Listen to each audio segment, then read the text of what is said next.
हर रोज एक नई कहानी देखने के लिए हमारा चैनल अभी सब्सक्राइब करें और बेल आइकॉन दबाना ना भूलें। मुंह में दही जमा लिया है क्या? जल्दी बताओ, जोरू का गुलाम बनोगे या अपनी इज्जत सूली पर चढ़ाओगे? मैं 3 तक गिनूंगी और फिर उसके बाद सीधे माँ जी और पापा जी को जाकर सारे फोटोज दिखा दूंगी और मैं छावी को भी बुलाऊंगी। 1, 2, बनूंगा बनूंगा मैं जोरू का गुलाम जरूर बनूंगा, लेकिन तुम प्लीज किसी को कुछ मत दिखाना या कुछ भी मत बताना। वाह, ये हुई ना बात मेरे पतिदेव। चलो, अब से मैं जैसा कहूंगी तुम वैसा ही करोगे। अब जाओ, जाकर मेरे लिए ताज़ा और गर्मा गर्म समोसा चाट और जलेबियाँ लाओ। और हाँ, अपनी माँ से कहो कि मेरे लिए आज कढ़ाई पनीर बनाए। क्या? क्यों? इसमें इतना हैरान होने वाली कौन सी बात है? तुम्हारी माँ इतनी भी बूढ़ी नहीं हुई है कि वो कढ़ाई या बेलन ना पकड़ सके। बेचारा अभिषेक, उसके पास अब पाखी की बातें मानने के अलावा और कोई रास्ता नहीं होता। वो जाकर अपनी माँ यामिनी से कहता है, माँ, पाखी को कढ़ाई पनीर खाने की बहुत इच्छा हो रही है। प्लीज़ आप उसके लिए कढ़ाई पनीर बना दो ना। और पापा, आप हमारा कमरा साफ करो। मैं तब तक उसके लिए उसके मनपसंद आइटम्स खाने के लिए लाता हूँ। उसकी सेवा में कोई कमी नहीं रहनी चाहिए। क्या? अरे ओ गधे घनचक्कर, तेरा दिमाग तो ठिकाने पर है ना? मैं कढ़ाई पनीर बनाऊं और वो भी अपनी बहू के लिए? हाँ, तो उसमें कौन सी बड़ी बात है? जैसे आपको माँ समझकर मैं रोज दिन के 24 घंटे आपकी देखरेख करती हूँ, वैसे ही मुझे बेटी समझकर आप लोग मेरे लिए इतना भी नहीं कर सकते? लानत है आप लोगों पर। हाँ, ये सब क्या चल रहा है अभिषेक बेटा? और तू यूं अचानक से इस लोमड़ी बहू की तरफदारी कैसे करने लग गया? माँ, पापा, आप दोनों को मेरी कसम, प्लीज आप दोनों पाखी से इस तरह बात मत कीजिए। और वो जैसा कहती है आप लोग प्लीज वैसा कीजिए, वरना मैं घर छोड़कर चला जाऊंगा।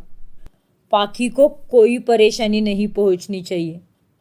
इतना कहकर अभिषेक वहां से चला जाता है और यामिनी और रघुनाथ को ना चाहते हुए भी अपनी बेटे की बात मानकर पाखी के लिए काम करना पड़ता है। काया ये सब देखकर हैरान और चकित रह जाती है। पता नहीं ऐसा कौन सा जादू टोना कर दिया है उस चुड़ैल ने मेरे बेटे पर, जो वो एकदम से एक झटके में बदल गया और जोरू का गुलाम बन गया। लेकिन अब हमारे बेटे के लिए हमें ये सब करना ही पड़ेगा यामिनी।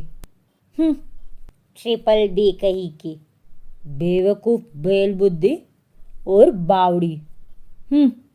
फिर रात में पाखी अभिषेक से अपने पैरों का मसाज करवाती है। आहा, हाय, बहुत आरामदायक महसूस हो रहा है। और ठीक से करो अभिषेक, और इसमें इतना शर्मिंदा महसूस करने की कोई ज़रूरत नहीं है। मैं रोज़ तुम्हारे पैरों का मसाज करती हूँ, तो एक दिन तुमसे करवा लिया तो कोई बहुत बड़ा घोर पाप नहीं कर लिया मैंने। हाँ पाखी, कर रहा हूँ।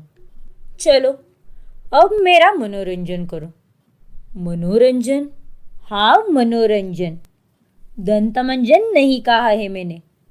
चलो चलो और डांस करो और मुझे एंटरटेन करो। लेकिन पाखी, मुझे डांस करना नहीं आता। वो सब मुझे नहीं पता, तुम्हें जैसा आता है वैसा डांस करो। अब तुमने इतना बड़ा कांड किया है तो उसकी सजा तो तुम्हें मिलने ही वाली है। बेचारा अभिषेक पाखी के मनोरंजन के लिए डांस करने लगता है। और शाम सवेरे अब मैं जोरू जोरू कहूँगा, मैं जोरू का गुलाम, अरे बन के रहूँगा, मैं जोरू का गुलाम, जोरू जोरू का गुलाम, अरे बन के रहूँगा।